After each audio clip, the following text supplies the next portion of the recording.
Yo, what's up? This is the Sausawan Podcast, and I am the powerful congressman, Gerald Dorado. I am with, as usual, Chris Bakula, comedy with my new watch, Seiko. Seiko. Grabe. Seiko wallet.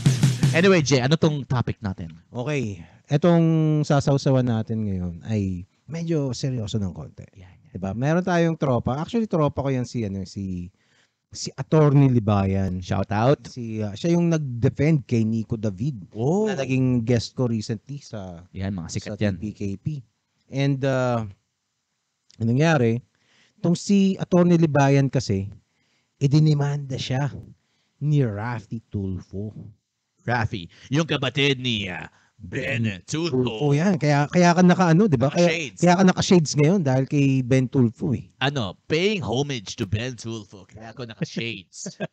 Anyway, si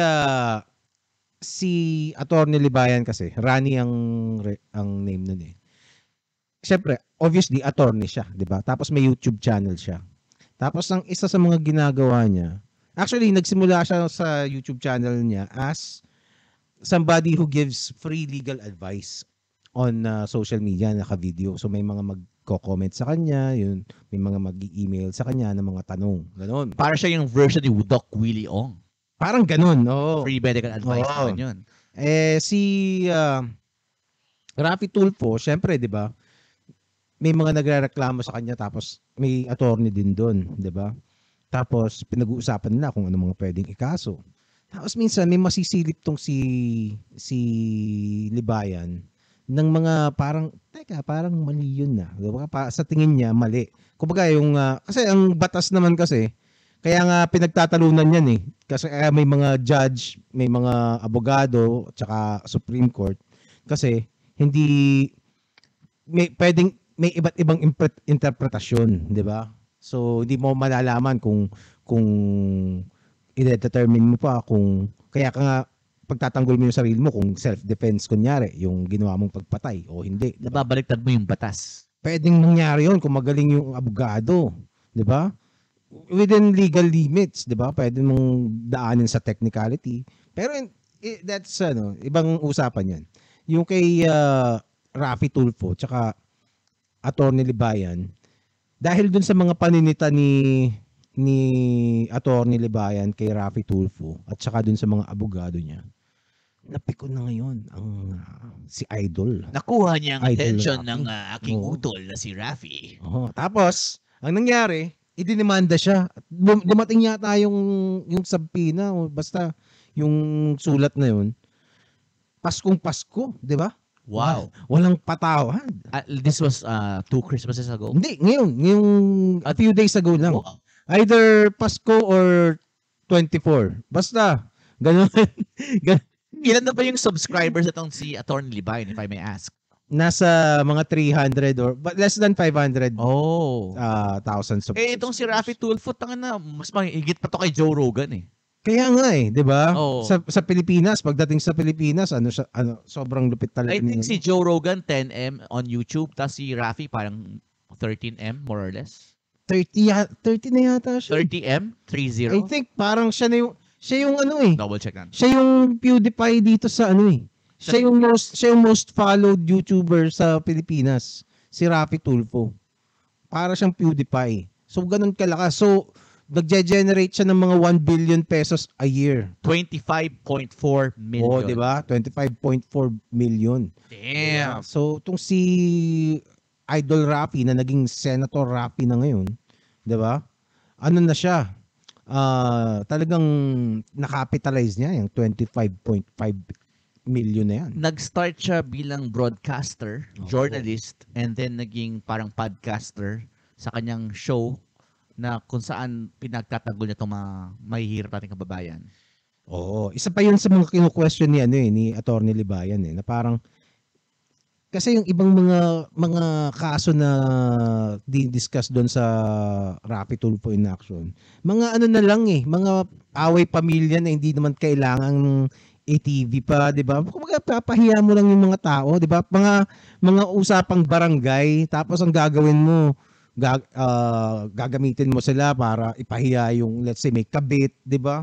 Di ba parang, di mo naman maano na ano eh, kasama sa lipunan yan eh. Mayroon talagang mga babaeng magiging kabit, may mga lalaking magiging kabit, may mga gago na, kasi ang mangyayari dyan, pati yung mga bata, di ba? Ay, yung tatay ko may kabit, di ba? Ay, kung let's say, yung kabit ang nasiraan, 'di ba? Parang pag yung pamilya niya, syempre maapektuhan 'yan. Ang nangyayari nga kung may mga vloggers na gumagamit ng poverty porn. Yan, ganyan. Ito parang issue porn. 'Yun.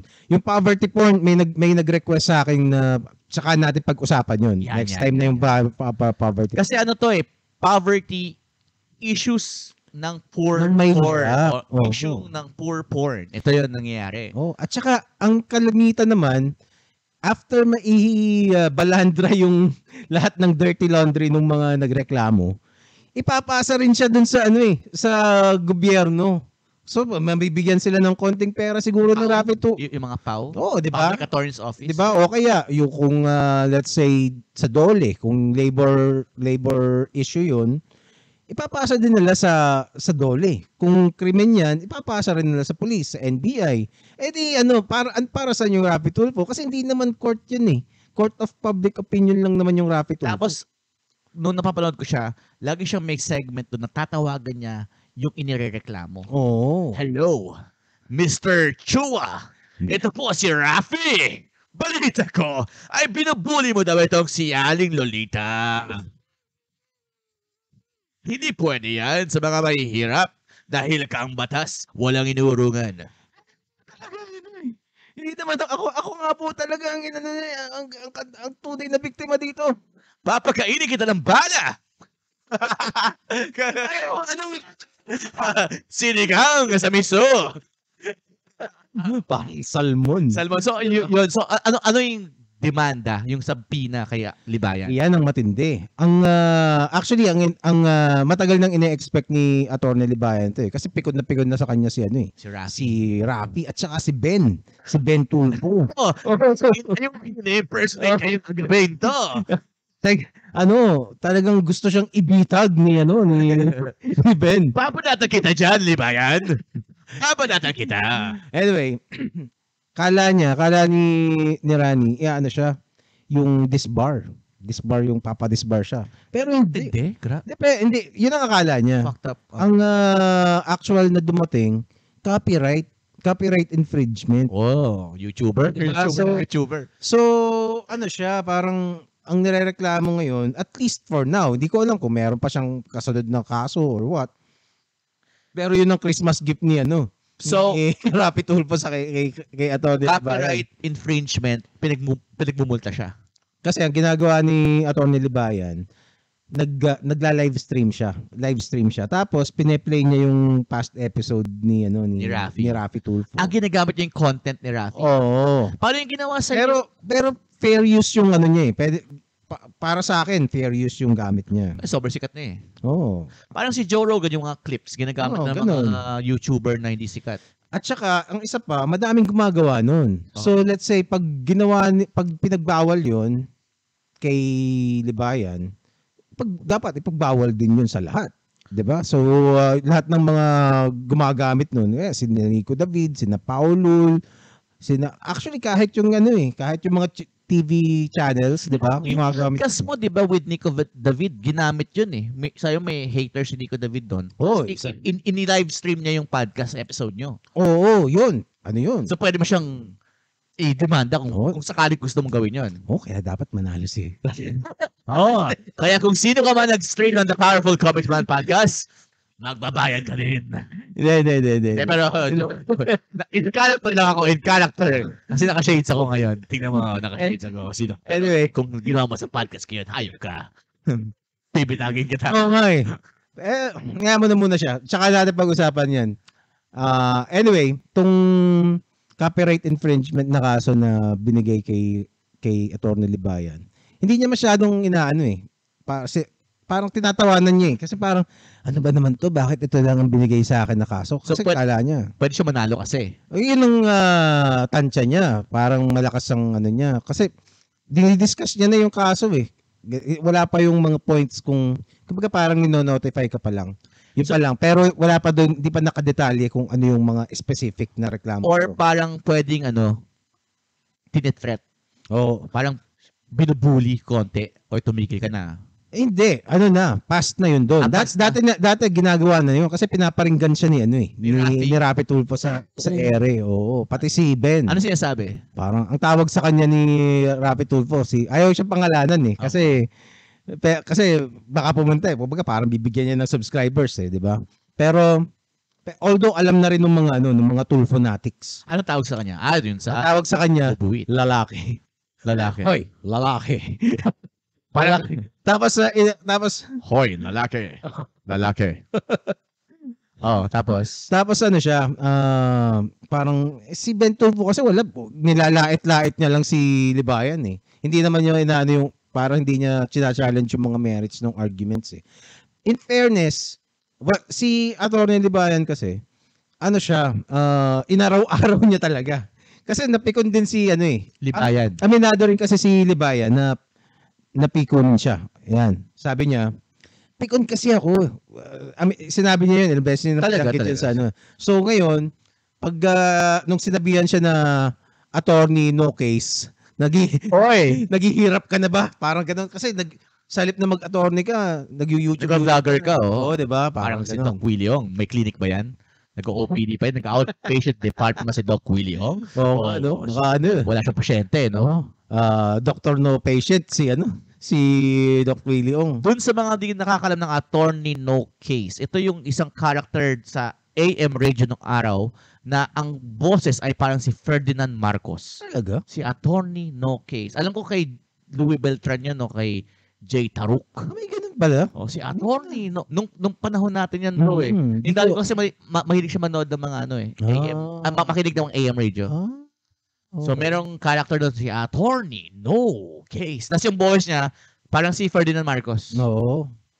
Okay. Parang ini-impersonate si Ferdinand Marcos. May ganun pala. Attorney, no case. Baka hindi alam ni Rani yun, ni Attorney Libayan. Oo. Actually, si Attorney Libayan, matagal ko nang parang almost 1 year and a half na kaming nag-uusap na mag-guest siya sa podcast ko Kaso, sobrang daming hindi ko naman kinukulit. Pero di ba nag-guest na kayo? Nag-guest na siya dati. Oo. Ano pinag-usapan yun nun? Kung anong tungkol sa batas at saka Rafi Tulfo na pag-usapan. Hindi pa niya kaaway si Rafi Tulfo noon. Which is ang tapang niya Kasi bilib ako sa kanya 'di ba? Si Rafi Tulfo yung kaaway mo. Yung iba inaaway mo si Sander Ford, si Donalyn, sino bang mga ungas diyan, 'di ba? Etong si Atty. Libayan, si Rafi Tulfo talaga, yung bukod sa biggest YouTuber, ang asawa niya congresswoman, tapos siya ngayon senador, 'di ba? Talagang talagang big time Sinagad ni Atty. Libayan yung yung tapang niya na labanan. Saka napansin siya kasi 25 point something million. Ikaw, less than 300 subscribers. Napansin ka ng ganun? Big time?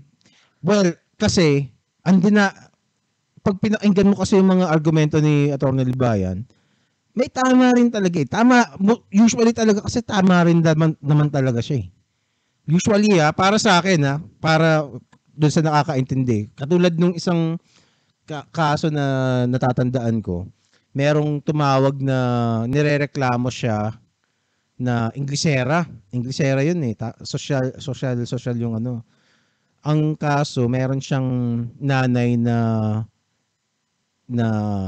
hindi ganito. Yung nanay niya matanda na. Siya mga 50 plus na rin So matanda na yung nanay niya, tapos yung nanay niya iniwan niya sa isang caretaker.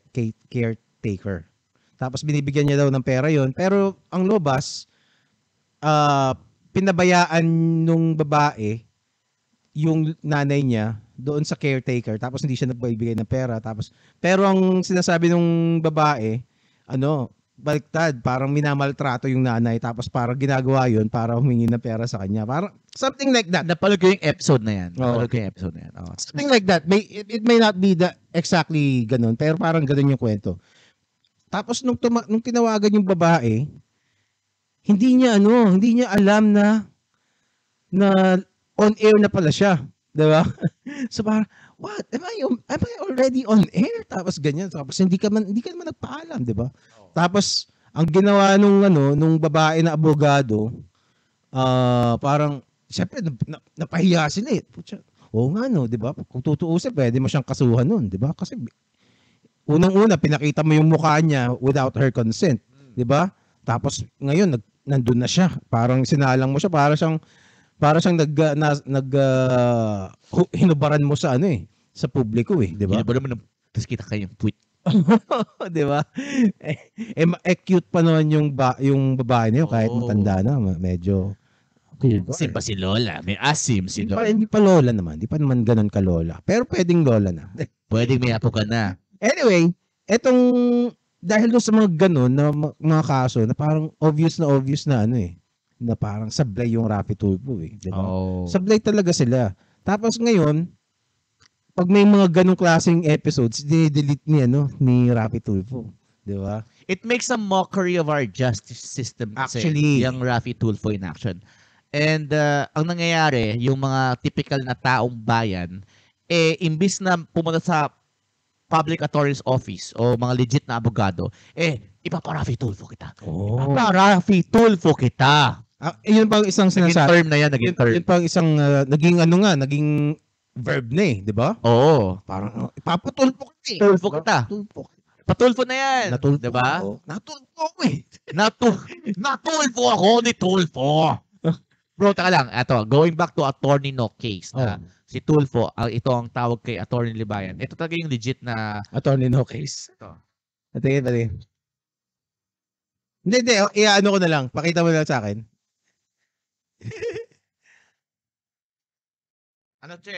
Ano siya doon kay Joe Taruk. Joe Taruk. Oo. Okay.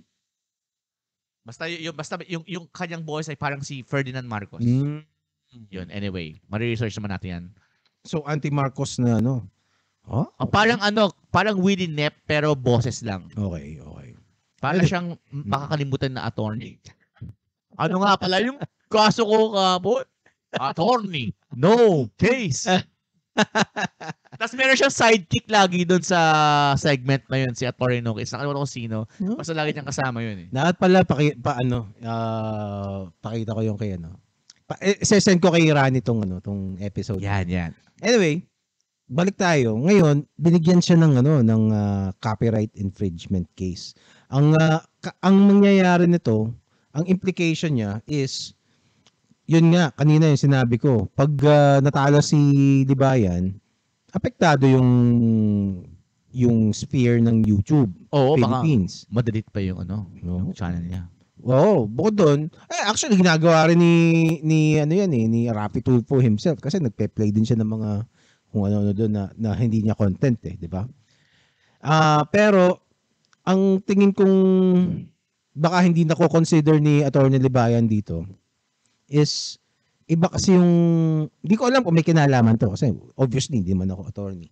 Kasi ang YouTube at saka Twitter, yung mga social media na yan, na based sa US, ang pananggan nila lagi sa kaso, sa mga ganyang klase, is yung Section 230 na tinatawag sa US. Which is, di ko alam po, i-google mo nga yung Section 230. Sige. Okay. Basically, ang sinasabi niyang Section 230 na yan is, hindi, let's say, YouTube. Ito. Saan siya? Section 230 is a section of the Title 47 of the United States Code that was enacted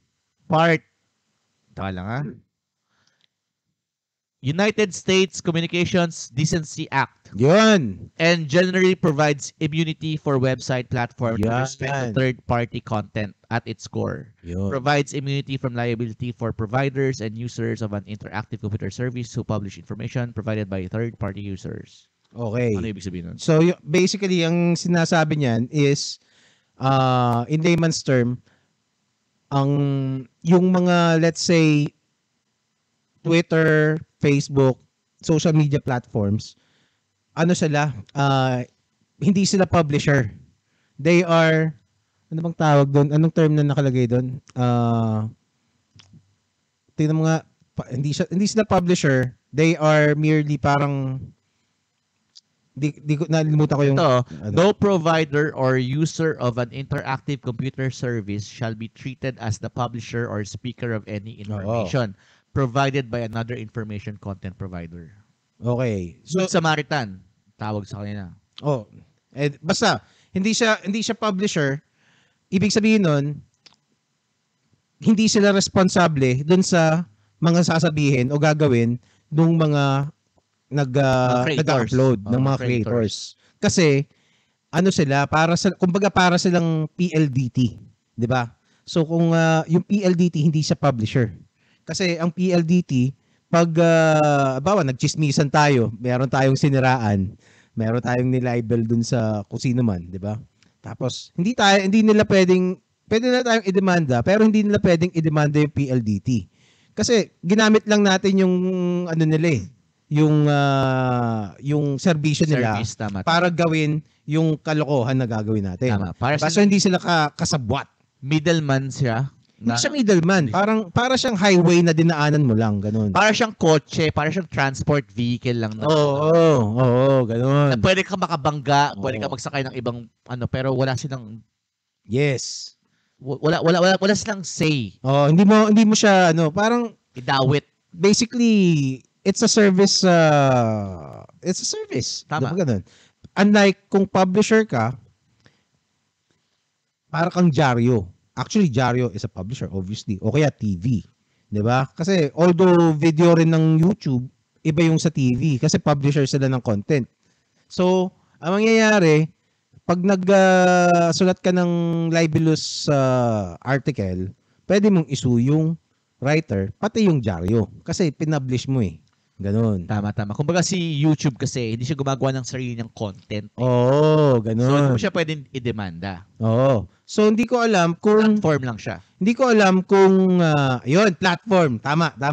Platform siya, hindi siya publisher. Yep. Okay, so, ang thing is, yun ang ginagamit ng YouTube na argument every time na masasangkot sila sa mga ganyan, sa mga libel, sa mga privacy things, mga kaso.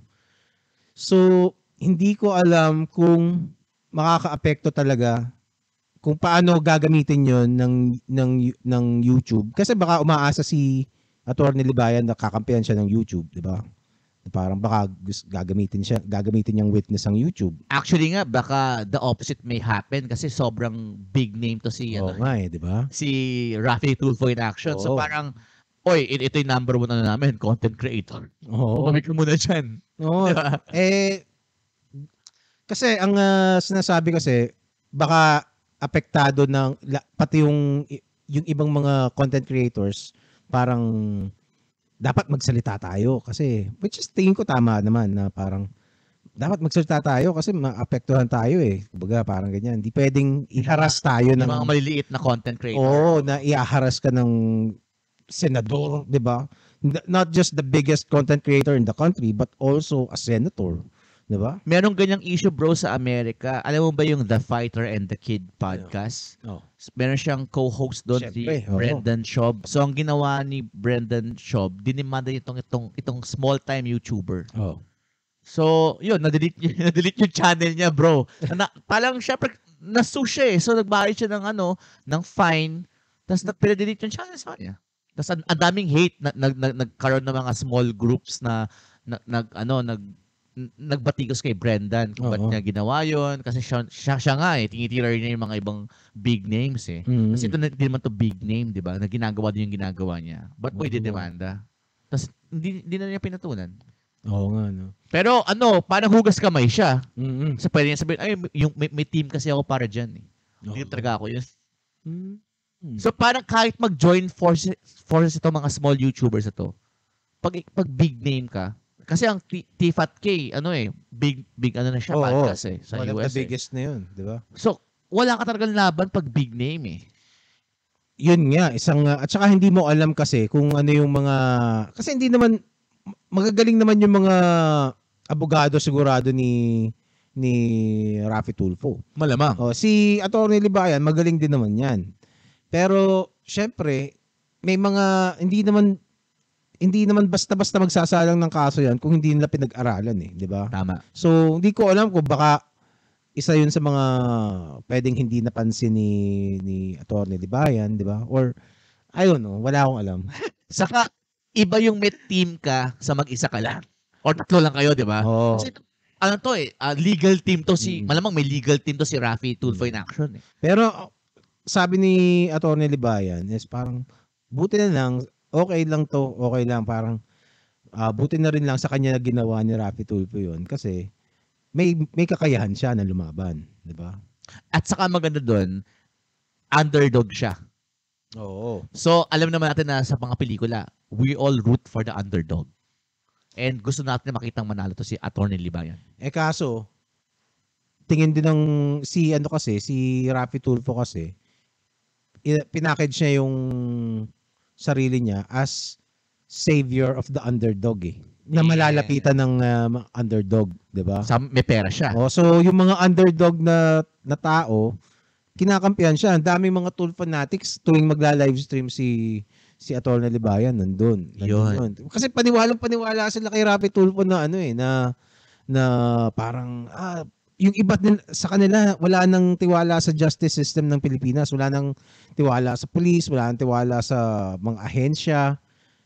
Kaya tingin nila talaga si Raffy Tulfo lang ang makakatulong. Saka ngayon bro, na-elevate na siya. Senator na siya, di ba? Oo. So fucked up na. Fucked up ngayon lalo, di ba? Pero tingin ko naman, tama naman yung mga, hindi ko alam kasi unang-una, hindi pa natin naririnig yung argumento ng ibang mga abogado, di ba? At saka syempre, may bias ako na kay Atty. Libayan, di ba? Dahil, bilib ako sa kanya. Saka meron kayong episode together na, di ba? And, siya rin lang yung napapakinggan ko ng madalas. Hindi ko nakikita yung argumento ng ibang abogado. Pero kung mananalo si Atty. Libayan dito, grabe, sobrang, dapat mabalita yun.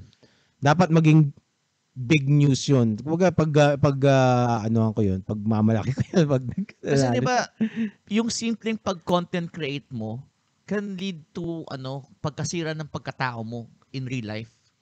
No? Kasi pwede ka mag-demande Ang maganda kaya nga, di ba? Kaya dapat mag-ingat tayo sa nagawa rin natin Anyway, itong si Libayan, tawag dito, naaraw-araw niya yung Raffy Tulfo, pero for the most part, unless inaatake siya ng mga ad hominem na parang attorney no case ka. Tapos, no case. Kasi si Libayan may pagka rockstar ang pormahan lang nun tapos ang background niya, gitara, pati yun sinisit ang mga tunay na abogado, mga libro ang nasa yung mga abogado namin, nasa office yan, hindi yan nag-YouTube. At saka yung mga background nila, hindi gitara, mga libro. Ako nga, may kilala kong abogado. May-ari ng Nomu Bar and Restaurant at nagko-comedy. Shout out, Atty. Ed Chico. So anong sabi mo doon, Raffy Tulfo? Oo nga, di ba? Pati yun. So pag may ganong mga patutsada yung mga Tulfo brothers, minsan sasagot siya. Pero for the most part, issue yung inaano niya. Na parang, bakit mo sinabi na bakit hindi mo sinabihan yung babae na on air na pala siya, di ba? Kumbaga bakit? Tapos ngayon, binara kasi nung babae yung yung attorney na babae doon sa Raffy Tulfo. Tapos, ang ginawa na lang nung attorney Sam ata yun. Yung ginawa na lang nung attorney Sam, parang nag-i-English siya, 'di ba? As if naman hindi siya nag-i-English, 'di ba? 'Di ba parang naging big deal nga. Kumbaga parang yun ang pambabato mo sa kanya kasi napahiya ka, 'di ba? Lagi naman ganoon yung pambato nag-i-English ka, rich kid ka kasi. Oo, 'di ba? As if hindi siya rich kid herself. Tama 'Di ba? O maaaring hindi sila rich kid dati, pero ngayon attorney na siya. Siguro naman hindi na siya pwede doka. In English have to do with being right and kaya nga, and diba? Being low and high, 'di ba? Fuck that, 'di ba? Kasi nga napahiya siya, na nahuli sila red-handed na hindi maayos yung patakaran behind the scenes. Yun nga. Diba? Tapos pwede siyang kasuhan eh. Pero scary to bro kasi can you imagine yung implication nitong Raffy Tulfo, Atty. Libayan case? Okay. Kasi simpleng creator ka lang, tas siguro yung goal ni Atty. Libayan is to produce information lang. Actually, yun talaga. Yun, madedemanda ka, tas madedemotivate kang gawin yung isang bagay na gusto mo. Yes. Actually, it can cause chilling effect. Actually, ang isang gustong isulong na batas ni Atty. Libayan, yung anti-slap law. Hindi ko alam kung anong ibig sabihin ng slap law. Tingnan mo nga, bro. Anti-slap. Anti-slap law. Slap double P ata yung anti-slap na yan eh. Anti-slap law. Parang sampal Oo. Merong acronym yung slap eh. Anti-slap California. Ano yan? Anong sabi ng anti-slap? Anti-slap, hindi, statute to eh. Tala. Oo. Anti-slap law. Oo.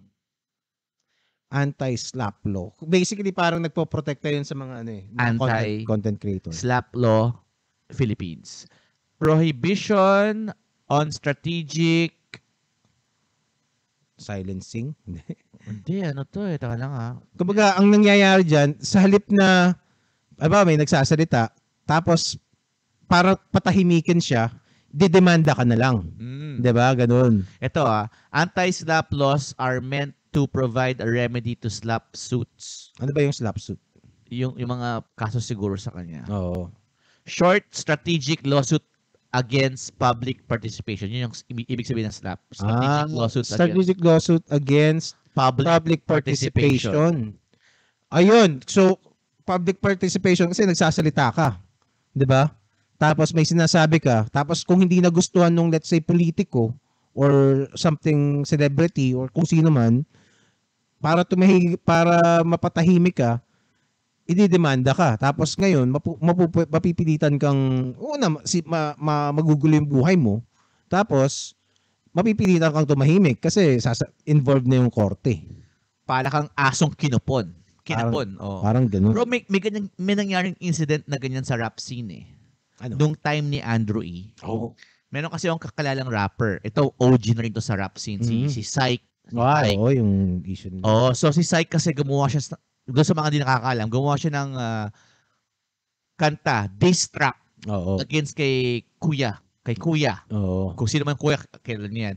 Tapos sa beat ng yung kanta ni Eminem, yung My Tears Gone Cold. Stan.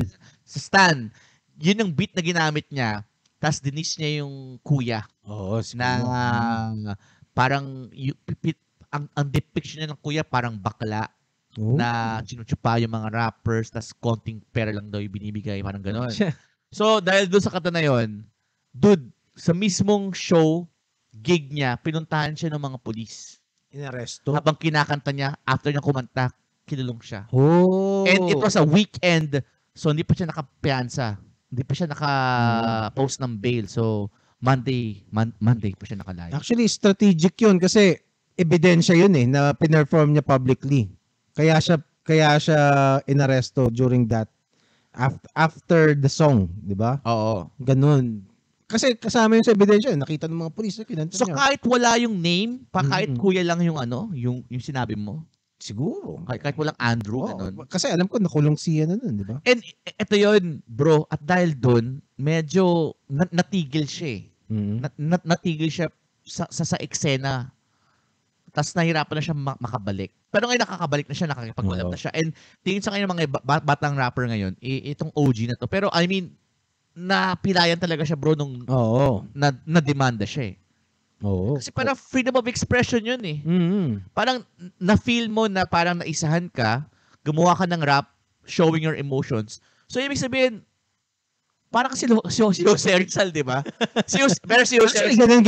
Ganun din ang ginawa kay Jose Rizal. Pero si Jose Rizal, wise. Hindi diretso. Di ba ginawa niyang novel, may mga characters. Magaling si Jose Rizal. Sana ginawa nilang parang ganun, no? Well, hindi ko... May subliminal meaning, ganyan. Si Libayan kasi, balik tayo kay Libayan. Batas kasi siya. Kasi hindi mo naman gugulo pag nilagyan mo ng mga subliminal di ba? Like Attorney No Case. Diba? Attorney No Case. So ang ginawa ni Attorney Libayan, ang ginagawa niya talaga is mag-educate ng mga tao about law. And nagkataon lang na Rapi Tulfo in action is an abundant source The of perfect. cases. The perfect. 'Di ba? Kasi araw-araw merong nagbabangayan dun eh. Oo. Pero syempre, aside from dun sa mga cases, the actual cases na may merit, makikita mo rin yung mga hindi kaaya-aya na parang pag yun nga, pag exploit dun sa kahirapan at saka dun sa pagdurusan ng mga tao na nandun. Saka ano bro, pambubuli minsan doon sa idinidemanda. Binubuli Oo. ni Tulfo yun eh. Oh, may mga ganung datingan na at saka pati yung mga police, 'di ba? Parang hindi tuloy sila makagalaw kasi nasa Rapi Tulfo tayo eh, nakakaapekto 'yun eh. Nawala na yung due process bro. Yan ang pinakamatindi diyan. Kasi ang nangyari, ang tingin ng mga tao, hindi ko naman masisisi kasi hindi naman lahat ng tao is parang hindi dahil sa tanga sila ha.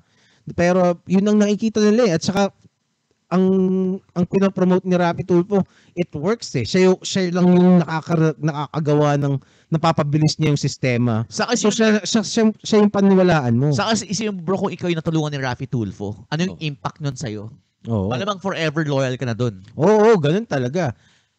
Kaso, mga band-aid solutions yung usual na nangyayari kay Rafi Tulfo. Hindi siya long term na parang wala. Parang case closed.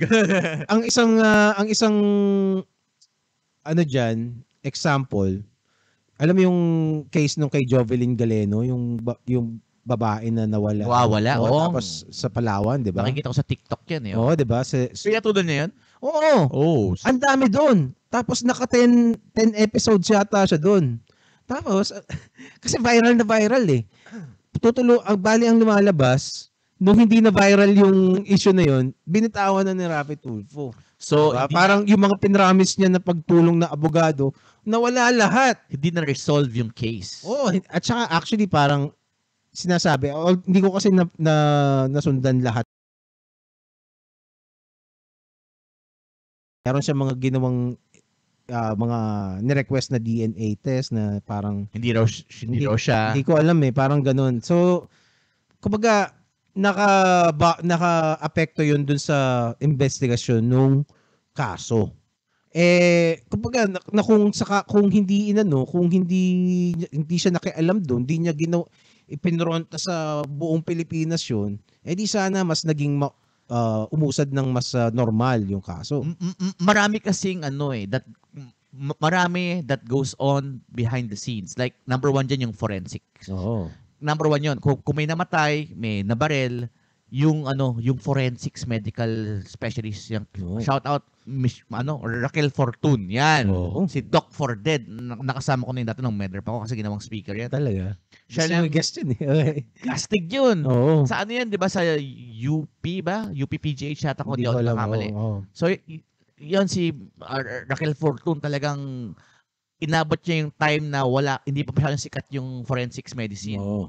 Na yung mga lagari, yung sa hardware, yun ang pinanglalagari ng skull, ganyan. Tapos parang ang laking bagay kung saan yung point of entry ng bullet, di ba? Kung para malaman kung ito ba yung cause of death, kung may foul play ba. So kay yung nawala. So, hindi mo na alam kung ano talagang totoo eh. Oo.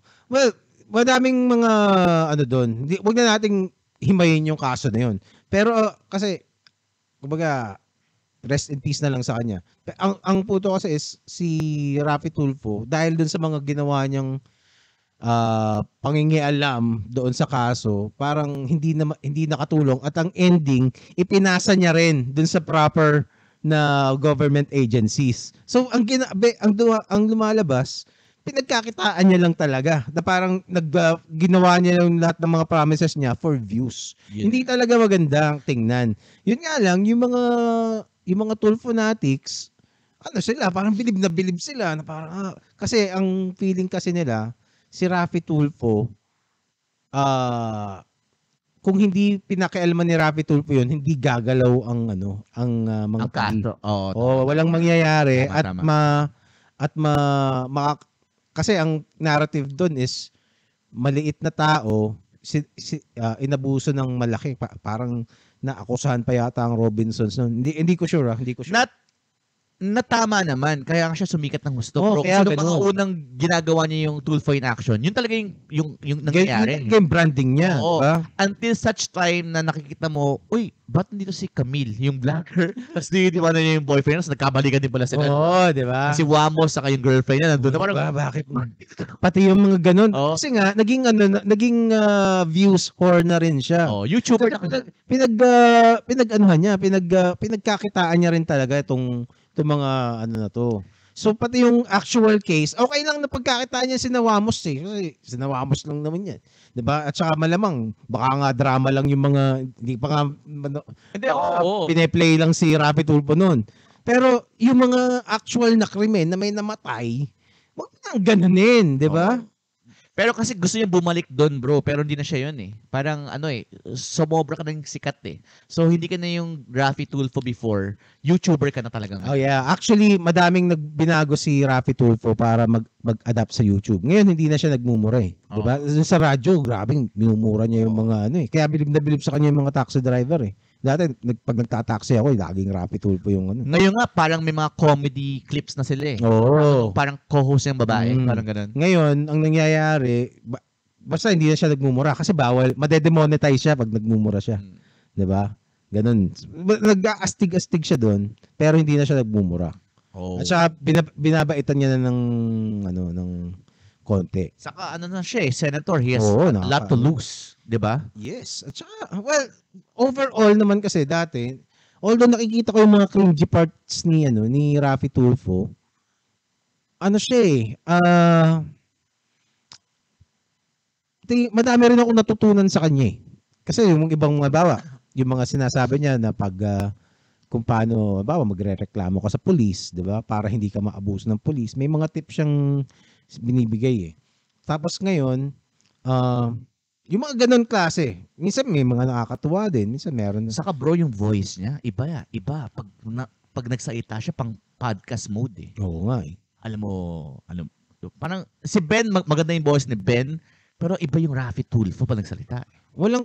Hindi ako impressed kay Ben eh. Kasi puro pa angas-angas lang. Diba? Dude, walang, you're impressing nobody. Diba? Walang nai-impress sa'yo. Walang natatakot sa'yo na kumbaga parang, unang-una tumatanda na siya. Diba? Parang, Diyos ko naman. Shout out, bro. At saka, kumbaga parang, you're supposed to be a sophisticated man. Why are you resorting to parang, gusto ko lang, sapakan na lang tayo, boxing na lang tayo, di ba? Magpapawis tayo.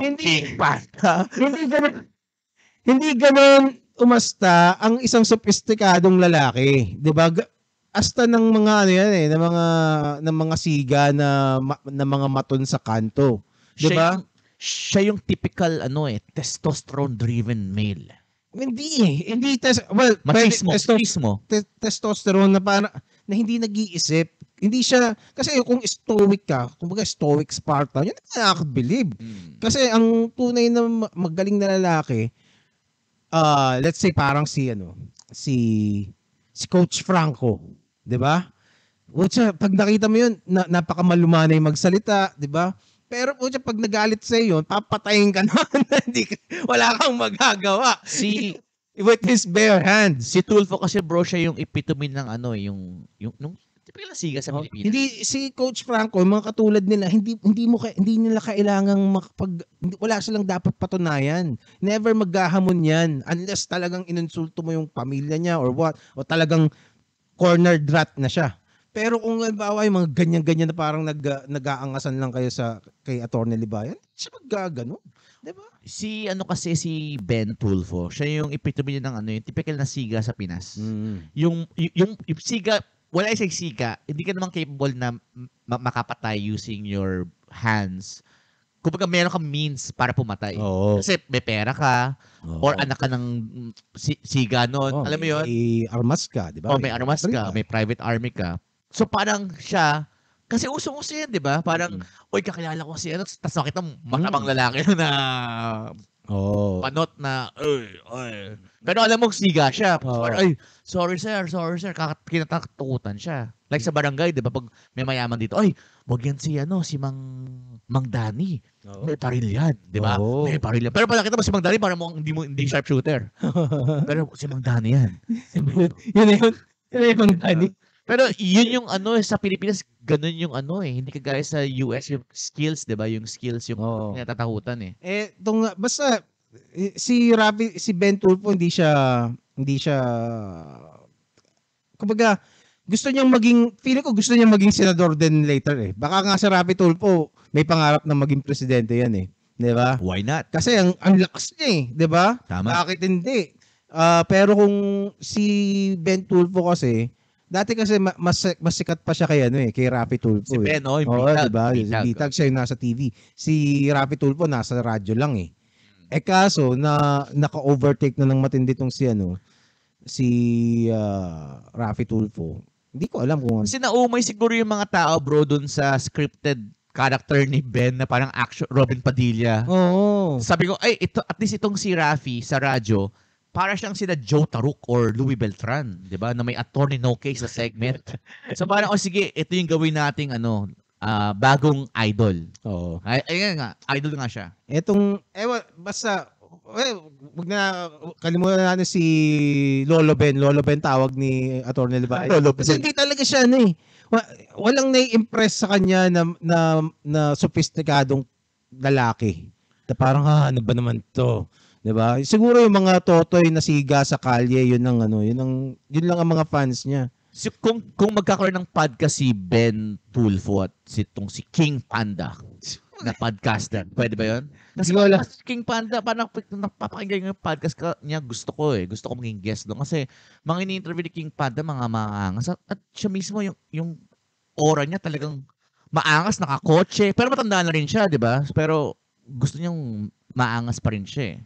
So parang bagay siya magkaroon ng tandem podcast. Iba naman yung doon sa mga napanood ko kay King Panda, naman siya. Hindi naman siya nagsisiga. Oo. Pero yung dating niya, ang lakas eh. Kasi siya, una, mayaman naman talaga siya. So, wala ka na si King Panda dito. Hindi, pero, I mean, ang ibig sabihin, punta tayo kay King Panda. Yung aura kasi, yung aura ni okay. Ben. Yung aura ni Ben, parang ganun. Parang... Hindi, si Ben Tulfo kasi, talaga eh. Parang may gustong patunayan na parang alam mo yung si King Panda kasi reserved siya eh. Hindi maangas siyang tingnan pero hindi siya nag-aangas. Maangas lang yung aura niya. Kita mo? Si Ben Tulfo gusto niya talagang iparamdam na maangas siya na parang kumbaga matakot kayo sa akin. May naalala kong incident bro kay Mon Tulfo. Oo. With Claudine Barrera. Oo, yun. And Raymart Santiago sa isang airport. Oo. Doon nakita yung angas ng Tulfo. Kasi gusto niyang good friend siguro si Raymart. Pero kita mo, ginulpi si Claudine pa ang gumulpi sa kanya yata noon.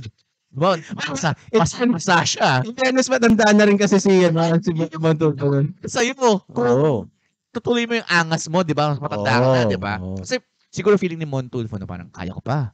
Kabataan ko kaya kong mang-jiu-jitsu. Pero hindi niya alam na na-outbalance siya ng tiyan niya. Nagulpi siya ni Claudine may video yan. May ibang kwento naman doon na parang ang sinasabi niya kasi yung kupal yung sina Raymart at Claudine doon sa nag-aano ng sa airport. Tapos siya binibidyo niya. Tapos nagalit sa kanya dahil bakit mo binibidyo, 'di ba? Binibidyo ko lang. Tapos nagulpi siya. Pero hindi siya yung parang hindi naman ganoon na parang nang-agresibo siya. Hindi yun ang pagkakaalam. Pero kasi yung the way siguro niyang sagutin yung question, ba't ka nag-video? Siguro. Kailan mo ba? Ayan, parang ganyan. Kung kakaya kita. Pwede. So, ayan. Pero yung kumbaga may ginagawa siya na hindi siya yung pero nalungkot ako noon. Hindi ko alam kung ano. Pero matagal na yun eh. Nalungkot ako noon kasi yun yung pinakakuya nila, di ba? Oo. And yun ang pinakamaangas dapat. Oo. Naalala ko si Ben Tulfo, yung kuya ko, kinulpi niya na parang aso. Oo, di ba? Nagay siya ng sampal ni Claudine. Paano nangyari yan, Claudine? Paano man nagkaroon ng kakayang kuya namin? Mas maangas pa sa akin yan. Hinuhubaran ako niyan. At pinapatayo sa Sa Asin. pinapaloob sa asin.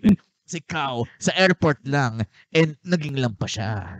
Kung nagkataon lang na ginawa mo yan noong kabataan niya, siguradong Rosana Roses ang Oo. kaklabson mo. Malamang kayo ni Raymart, nabigwasan niya. Kaso matanda na yan eh. Anyway, balik tayo kay Atty. Bayan para matapos na to. So, itong kaso na to, mamatyaga natin kung ano mangyayari. Babalik daw yung parang susunod daw yung mga details nung kaso. Di ko alam kung madadagdagan pa yan or kung pwede pa yon. Pero right now, very confident si attorney na dun sa na magiging ma-acquit siya or madidismiss yung kaso. Hopefully. Oo. Kasi hindi hindi rin maganda talaga na unang-una parang yung copyright fair use, dapat ma-prove niya talaga na fair use yun eh. Tingin naman ni attorney, kaya napakadali. Pero may ibang attorney na nagbigay ng kuro-kuro dyan na parang hindi daw ganun kasimple.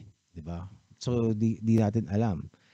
Pero baka daw kasi yung mga attorney ni Raffy Tulfo ay yung mga sanay na, yung mga talagang dekampanilya talaga na kayang magbaliktad ng batas, 'di ba? Or Ganun kagaling na parang under the table. Di natin alam, may mga PR lobbying shit. well, hindi natin alam 'yan.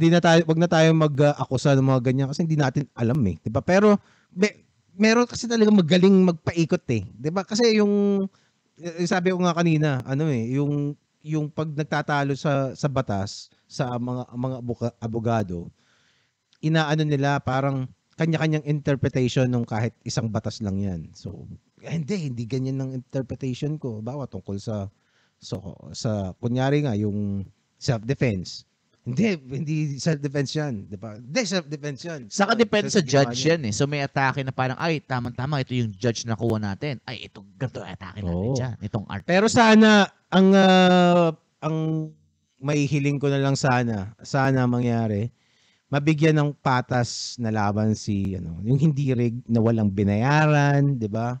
Na walang na hindi siya kumbaga hindi pinaboran kung walang bias talaga na trial.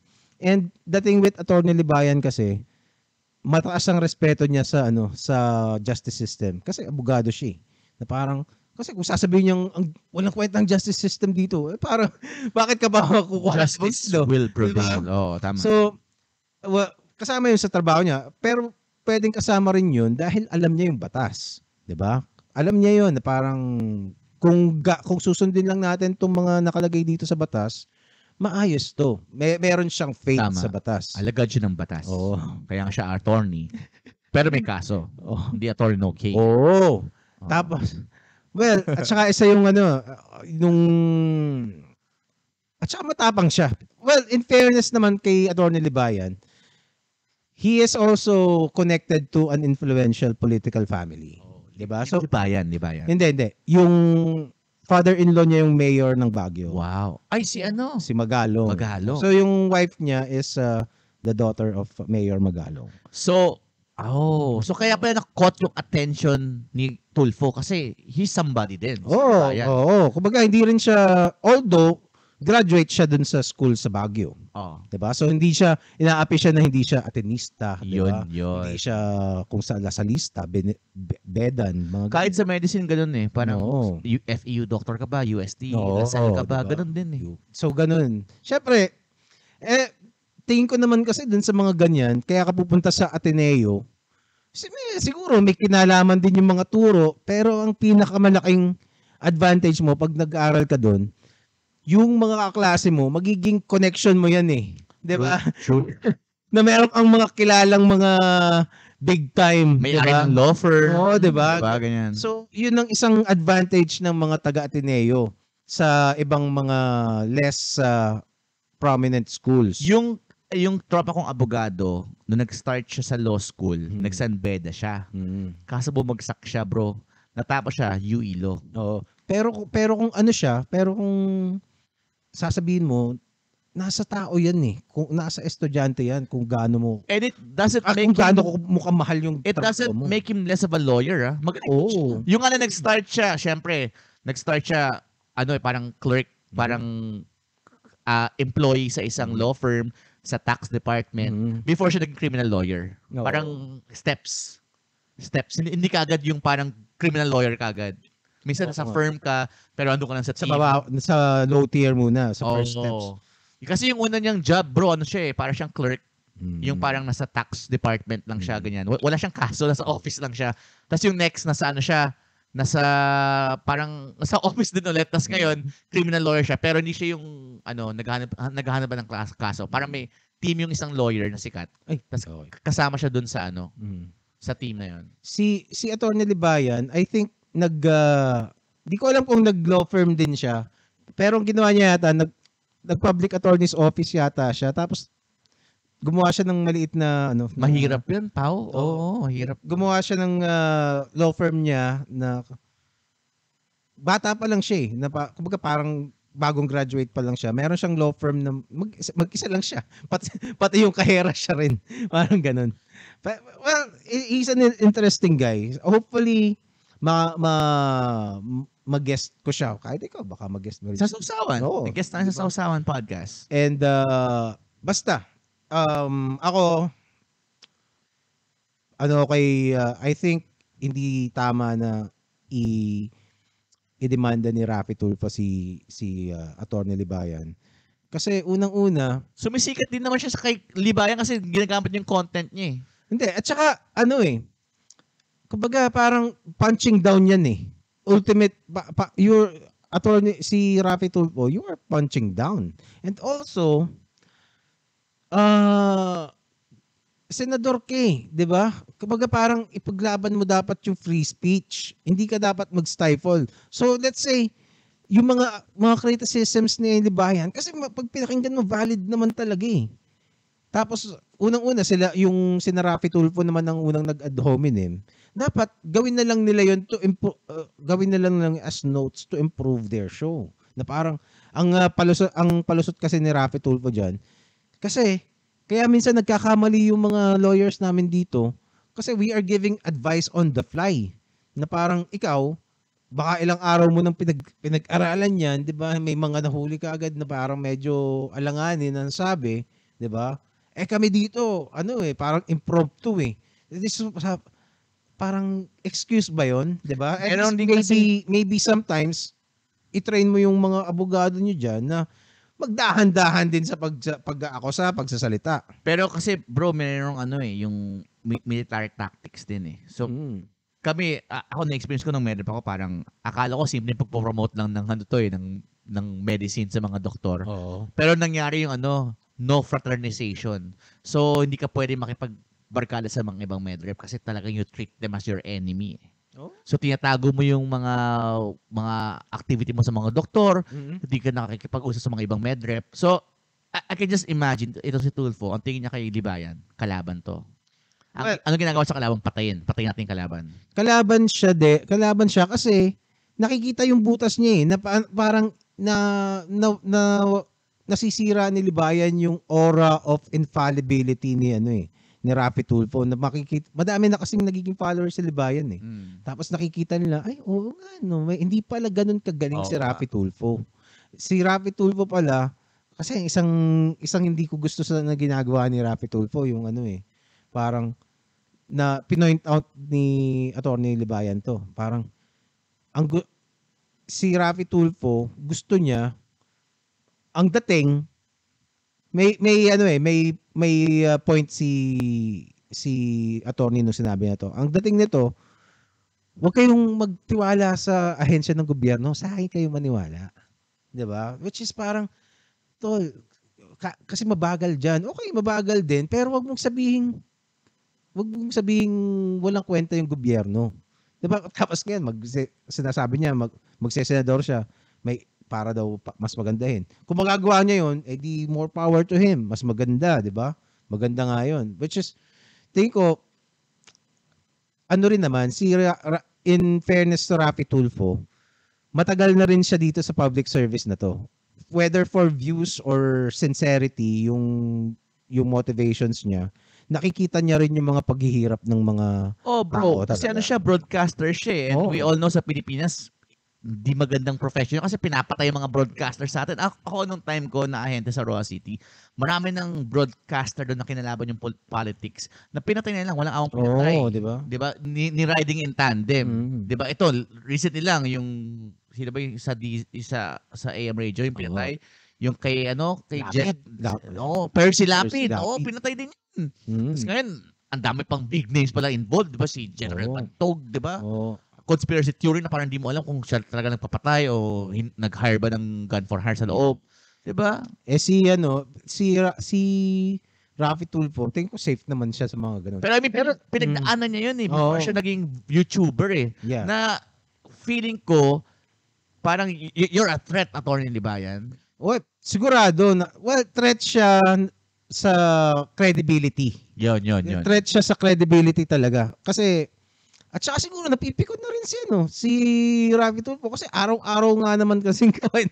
Or pwedeng si Rafi or yung team niya napipikon. Yung team, kasi pwedeng siya lang kasi hindi mo niya kilala si Attorney Libayan in person eh. Paano ko mapipikon sa isang tao? At saka yung mga attorney niya na pag may nakita nga si Attorney Libayan na mali nga, syempre napapahiya yan. Tama. Baka mayroon siyang kaaway na kasi di ba may mga frat yung mga abogado na yan. May kalaban siyang frat na nasa kampo ni Tulfo. Sabi niya, Sir Tulfo, etong si Libayan, durugin natin to. Dinurog niya kasi ako nung college ako. Ganun ba? Ganun ba, Jerry? O sige, ako na bahala dyan. Ano bang YouTube niyan? Oo nga, no? Sige. Tirahin natin yan. Anyway, tingin ko, hindi naman masamang tao si Rafi Tulfo. Meron naman siyang sincerity na makatulong. Although, hindi rin siya, he doesn't take it well pag nakikriticize siya. Yes. Ganon. And typical yon sa mga big names like sa industriya.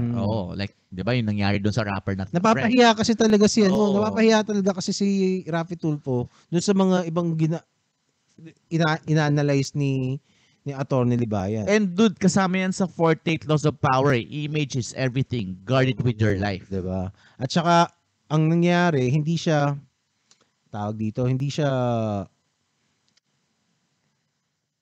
yun nga, yung image niya na parang kailangan kasi, tingin ko si Rafi Tulfo, kailangan niya talagang maging, maybe may narcissist tendencies din siya. Malamang sa malamang, di ba? Kaya nga siya YouTuber.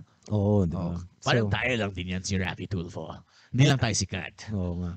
Hindi na may itsura ko. Kamukha ko yung kanyang kapatid na si Ben. Wala lang akong bigote. Ben Tulfo. Ang bigote ko nasa baba. Bulbol. Ito si Rafi Tulfo. Si Ben Tulfo. Wala. Hindi ko na pinapansin si Ben Tulfo. Tama. Kasi ano siya eh. Parang epal na lang siya eh. Parang naikisawsaw na nga lang siya eh. Dapat kasama natin dito si Ben Tulfo. He had his time. Sa Sawsawan podcast. Ben Tulfo. Iniimbitahan ka namin for views. Oo, dito. Ben Tulfo. Baka gusto mong Kesa makuha ka ni King Panda sa podcast niya, dito ka na sa Sawsawan Podcast. Trip na si King Panda. Kasi ito baka sabihin nyo hater ako ni King Panda. Meron siya kasing podcast with Goy the Koy na sobrang big name sa hip-hop. Okay. May podcast din, nakasama niya yung 3 babae niya na tinitira sa bahay. So parang ini-interview niya yung si Goy the Koy na nanghumaling ako parang, uy, astig to No. Astig yung gantong podcast na nagtatabako sila, tapos pinag-uusapan niya na pera, tapos kotse, babae. Yun yung gusto kong podcast eh. Ngayon, kung ikaw, Ben, kasi yung angas mo, dalhin mo yan sa streets. Dalhin mo na lang sa Malabon, okay? Pag-usapan natin lahat yan. Dadalhin ka namin sa Majestic. Sa may MacArthur Highway. Sinong number ang suggestion? Basta, we have a reliable source kung sino pwedeng piliin mo. Okay. Piliin mo yung number 1 na si Ira. Anyway, tapusin na natin to. Teka, baka may maisip pa tayo. So, ito lang before we end this episode, naging abogado ni Libayan si Nico. Nico David. Oh. Hindi, si Libayan ang nag-abogado. Baliktad. Nag-abogado siya kay Nico David kasi meron siyang makagago case. Oo. Nanalo ba sila? Oo, panalo sila. Anong kinaso ni makagago kay Nico? Libel, cyber libel, tsaka yung unjust vexation. Okay. At nanalo si Nico kasi ang sinabi ni Atty. Libayan sa kaso, hindi yun. False yun. Dalawa yung unang naging, dalawang set ng abogado ang nangyari kay Nico eh. Yung unang set, hindi si Libayan yun. Dalawang abogado daw yun. Sila yung nagpa-dismiss dun sa libel. Sa Libel, cyber libel. Tapos yung kay Atty. Libayan, yung unjust vexation. Yun ang hinandle niya. Which was, yun, ipanalo niya rin yun. Okay. Na-dismiss na yung kaso. Pwede nyo panoorin yun dun sa Colorful Comics Man podcast. So parang dude, nagbayad ba si Makagago? Kasi inabala niya si Nico David eh. Yun nga eh, hindi daw eh. Walang walang nangyari sa kanila eh. Nahasal lang siguro sila, pero walang repercussion. So yung Nico David Makagago issue parang si Makagago yung parang Raffy Tulfo, si Nico yung parang Atty. Libayan. Oo. Ganun. Mismo. So, tingnan natin kung ano mangyayari. Tingin ko, hindi, as somebody na supposedly stoic and wise, dapat, it doesn't look good to you, Mr. Raffy Tulfo, Senator Tulfo, na iharas mo yung critic mo. 'Di ba? Kasi, critic lang naman yan eh. 'Di ba? Hindi naman yan hindi ka naman yan pinagbabantaan. Oo, 'di ba? Parang nagsasalita lang naman yan eh. Parang actually pwede mo ngang pakinggan yan paminsan-minsan, 'di ba? Kasi kaya nandiyan siya, kaya wala, madami ka pa ring fans. 'Di ba? Hindi naman makakabawas ng fans niya kay si Atty. Libayan eh, sa yung mga Tulfonatics. Mahal ka pa rin nun. 'Di ba? Siguro merong ibang medyo parang hindi na ganun magiging ganun kabilib sa iyo. Pero hindi ka pa rin iiwan sa ere niyan. Kahit ako hindi parang hindi pala laging minsan pala sablay itong Raffy Tulfo na to. Pero na-acknowledge ko pa rin na mayroon pa rin siyang natutulungan. 'Di ba? The fact na malaking bagay na accomplishment 'yun na parang madaming tao, madaming Pilipino mas pinagkakatiwalaan ka kaysa sa batas. 'Di ba? Hindi ka magkakaroon ng 25 point something million subscribers kung hindi ka big help sa Pilipinas. Kumbaga kung binabatikos ka man ni Atty. Libayan, that's him, 'di ba? Bakit kumbaga makakabawas ba 'yun sa ano mo? Siguro sa halip na kung alam mong mali siya, let's say mali yung banat ni Atty. Libayan. Di mali siya, 'di ba? Pwede mo ring kung gusto mo yung mga attorney niya doon, gumawa rin siya ng YouTuber doon. Tapos gawan nila ng content si Atty. Libayan, pagmukain niyang tanga doon si attorney, 'di ba? Pero para ikasuhan mo, weak shit 'yun eh. 'Di ba? Pwede ka naniniwala ako sa dun sa mga petty things. Parang don't get mad, get even. Kung hindi naman patayan 'yan, 'di ba? Parang yung ka, 'di ba? Yung nga yung irony kay Makagago bro eh. For someone na sumikat dahil tinitira mo lahat ng mga rappers noon, tapos ganito si Nico David, gusto mong demanda. Oo, diba? Baka pa yan laitin yung ex-battalion, sila Zainab, kung sino man yung vlogger. Tapos ngayon, gantihan, gusto mo rin makademanda kasi marami sigurong demandang nakuha si Makagago nung name drop sabi niya ngayon eh. May mga sinabi siya na milyon na raw ginastos niya para sa kaso. Pero si Nico David, sabi niya hindi daw siya naniniwala. Pero we don't know. Anyway, yun lang ang masasabi ko kay Raffy Tulfo na parang wala siyang magi-gain doon. Kahit may pakulong niya si Libayan, parang it doesn't look good anywhere you put it. Mas maganda kung pabayaan mo. Kumbaga parang mabuti nga, konti na nga lang ang mga matalinong nag-YouTube eh. Si Atty. Libayan na lang ang merong yung hindi sabaw. Oo. 'Di ba? Kumbaga yun na lang ang kasi hindi siya poverty porn, nagbibigay siya ng insights. Tama. And lumalaban siya kung ano yung naniniwala siyang yung what is right. Oo. Diba kasi ano tayo, parang puro tayo sheep, lahat tayo nagpa-prank videos, kung sumasayaw tayo para si Niana Guerrero. Ayun, Okay lang yun, bata pa yun eh. Pero I mean, pero minsan may mga taong di kayang sumayaw eh. Minsan may mga taong attorney na kagaya Oo. ni Ibayan na kailangan sabihin na yung batas na maayos. Kahit hindi siya alam mo, pagmamalaki mo yung mga yung mga dekampanilya, nasan sila, 'di ba? Naniningil lang sila sa mga taong mayayaman. Yung mga mahihirap ba, na-afford ba yung mga dekampanilya na yan? Hindi ako believe sa mga yan. Believe ako dun sa mga taong katulad ni Atty. Libayan na kahit naglalaan ng oras para sa mga taong, alam mo yun, walang means para makakuha ng ganong klaseng kaalaman sa batas. Yung real people. Di ba hindi i-flex mo yung dekampanilya mo. Hindi dekampanilya yung ano bang ibig sabihin dekampanilya in the first Parang place? bell yan eh. Oh, bakit? Anyway, we kilo money. We kilo money. di ba? Kumbaga parang walang silbi yun. At the end of the day, ang may silbi kung paramihan kayo ng natulungan na tao. Yep. 'Di ba? Ikaw yumaman ka nga kasi dekampanilya ka eh, na parang ang mga kliyente mo, yung mga corrupt na politiko, 'di ba? Yung mga dinedefend mo, 'di ba? O kaya mayayaman, 'di ba? Pero ilan ang natulungan mo? Si Atty. Libayan, maybe he's not perfect. Of course, he's not gonna be perfect. Lahat tayo. Pero meron siyang effort na ginagawa. Tama. 'Di ba? So konti na lang yung mga taong may ganitong resolve at ganitong dedication kasi araw-araw gumagawa siya. Whether because of spite or whatnot. Pero the point is he does it and he does it well. And kailangan ng Pilipinas yun. Ikaw, Raffy Tulfo ka na forever. Kahit ba hanggang sa mamatay ka, mahal ka ng mga tao. 25M ka na, hindi ka ma-demonetize ng YouTube. Para na siyang si Erap eh, 'di ba?